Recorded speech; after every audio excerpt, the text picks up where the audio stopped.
కొన్నిసార్లు మన గోడు చెప్పుకోవడానికి కూడా మనకి ఎవరు దొరకరు. కనీసం చెప్పి ఏడుద్దామన్నా ఎవడు దొరకడు. ఏం చెయ్యిపోయినా పర్వాలా, ఏం బ్రదరు, ఎవరికి చెప్పుకోలేం, అలాగని ఎవరి ముందు ఏడవలేం. కూర్చొని ఒంటరిగా ఏడుచుకునే పరిస్థితి ఉంటుంది, లోపల నలిగిపోయే పరిస్థితి ఉంటుంది. స్త్రీలకు ఉంటుంది, పురుషులకు ఉంటుంది. ఎందుకంటే కొన్ని పరిస్థితులు అట్లా వస్తాయి. వచ్చి అలాగ నలిగిపోయిన అనుభవాలు ఎంతమందికి ఉన్నాయి మీలో?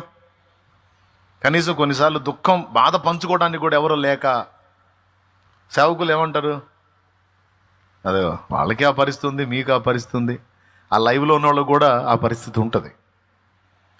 కానీ ఒకటి నిజం, ఒకవేళ ఆ కండిషన్ మనకు వస్తే మనుషులు ఎవ్వడికి మనం చెప్పుకొని అర్థం కాదు. కానీ ఒక్కటి నిజం, అదేంటంటే నీవు నలుగుతున్న ఆ వేదన అంతా ఆయన చూస్తున్నాడు. ఆయన కనికరం కలుగుతుంది. నువ్వు నలిగే కొద్దీ కనికరం పెరిగిద్ది, నువ్వు ఇబ్బందిని ఎదుర్కొనే కొద్దీ జాలి పెరిగిద్ది. ఫలితంగా